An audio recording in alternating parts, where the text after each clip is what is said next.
অসুস্থ রিষড়া পুরসভার 4 নম্বর ওয়ার্ডের কাউন্সিলর শাকির আলী। বিজেপি বলল সব নাটক। আরামবাগের প্রাক্তন সাংসদ রিষড়া তৃণমূল নেতা শাকির আলী হঠাৎ অসুস্থ হয়ে পড়েন গতকাল। তাকে ভর্তি করা হয় বেসরকারি হাসপাতালে। তার দাবি, তার এলাকায় বস্তি আছে, সেখানে এসআইআর ঘোষণা হওয়ার পর থেকে এলাকার হিন্দু মুসলিম সবাই আসছেন তার কাছে। তাদের নাম আছে কিনা, কাগজ ঠিক আছে কিনা দেখার জন্য তারা প্রত্যেকেই আতঙ্কে আছেন। তাদের নাম বাদ যাবে না তো? সবাইকে বোঝাতে গিয়ে নিজেই অসুস্থ হয়ে পড়ে, তাকে হাসপাতালে ভর্তি করতে হয়। বিজেপি রাজ্য কমিটির সদস্য স্বপন পাল বলেন, সব নাটক। রিষড়া পুরসভার 4 নম্বর ওয়ার্ডের তৃণমূল কাউন্সিলর শুনলাম অসুস্থ হয়ে পড়েছেন এসআইআর এর ভয়ে। এসব নাটক ছাড়া আর কিছু না। ভারতবর্ষের 12টা রাজ্যে এসআইআর হচ্ছে, সেখানে কেউ অসুস্থ হয়ে পড়ছে না। এখানে তৃণমূলের নেতা কাউন্সিলর অসুস্থ হয়ে পড়ছে।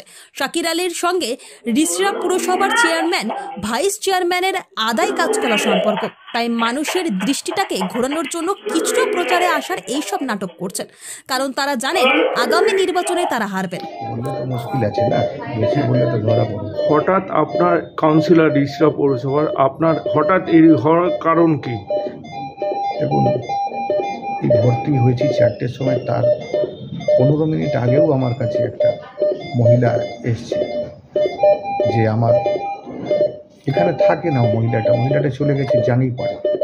ও মহিলা এসছে, মাইনরিটি মহিলা, যে আমার এখানে বাবা থাকতেন, আমার এখানে মা থাকে, ওর রেকর্ডটা দিন আমাকে, ওর রেকর্ডটা ওখানে লাগবে। আপনি জানেন আমাদের এলাকার মধ্যে সংখ্যালঘু এলাকার বেশি বাস করে এবং একটু অশিক্ষিত বেশি আছে, স্লাম এরিয়াও আছে। এ তো চাপ 1 সপ্তাহ ধরে আসছে না। কার আমি বার্থ সার্টিফিকেট বার করে দেব, কার আমি ডেথ সার্টিফিকেট বার করে দেব, কার আমি কোন খতিয়ান কী দেব না দেব, এখন মোটামুটি নির্বাচন কমিশনই ঠিক করতে পারছে না। এখনও কটা একটা আলাদা রেজুলেশন বার করছি, একটা আলাদা রেজুলেশন বার করছি। আর এই মধ্যে বিজেপি নেতারা এত আতঙ্ক ছড়াচ্ছে, এত মাইনরিটিদেরকে, মুসলিমদেরকে ভয় দেখাচ্ছে যে এখানে পাঠিয়ে দেব, ওখানে পাঠিয়ে দেব। এটা এই বস্তিতে আমরা না কীভাবে চাপ নিচ্ছি সেটা আমরাই বুঝতে পারছি। হ্যাঁ, এটা কিন্তু এটা এসআইআর নিয়ে যেভাবে রাজনীতি করছে, এটা কিন্তু রাজনীতি ঠিক না। এসআইআর একটা বাহানা আছে, কিন্তু অন্য কিছু নিশানা আছে। আমার মনে হয় আমাদেরকে খুব শক্তভাবে লড়তে হবে। আর আমি আজকে বললাম আমি একটু পরে ডিসচার্জ নেব। আমি কিন্তু কালকে এসআইআর মিটিং ধরছি, আর এসআইআরে আমরা রাস্তায় নামবো। আর এই বিজেপি সরকারের যে নিশানা আছে, ওই নিশানাকে ফুলফিল করতে দেবো না। এই অসুস্থ হওয়ার কারণ কি মুসলিমদের উপর কী কারণে? হ্যাঁ, বিজেপি নেতা তো মুসলিমকে ভয় দেখাচ্ছে। বিজেপি নেতা যত আছে, বাংলা বিজেপি আছে, অমিত শাহ আছে, এরা শুধু মুসলমানদেরকে ভয় দেখাচ্ছে, সারা দেশে মুসলিমদেরকে ভয় দেখাচ্ছে।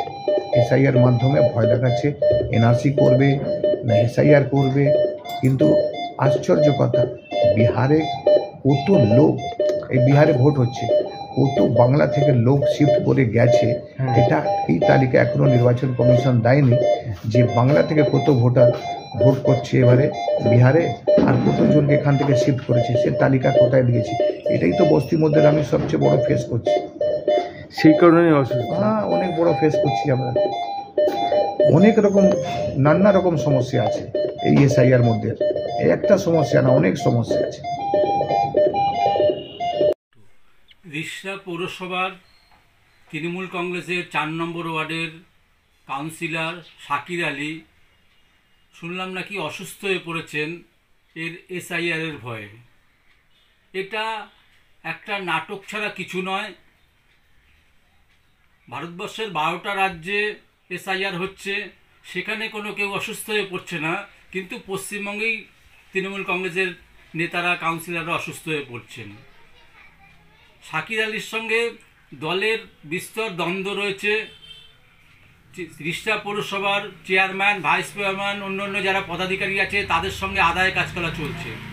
তাই লাইমলাইটে আসার জন্য আর মানুষের দৃষ্টিটাকে ঘুরিয়ে দেওয়ার জন্য তিনি এগুলো নাটক করছেন, কারণ তারা জানেন যে আগামী বিধানসভা যে নির্বাচন হবে সেই নির্বাচনে তারা গোয়ারা হেরে বাড়ি চলে যাবেন।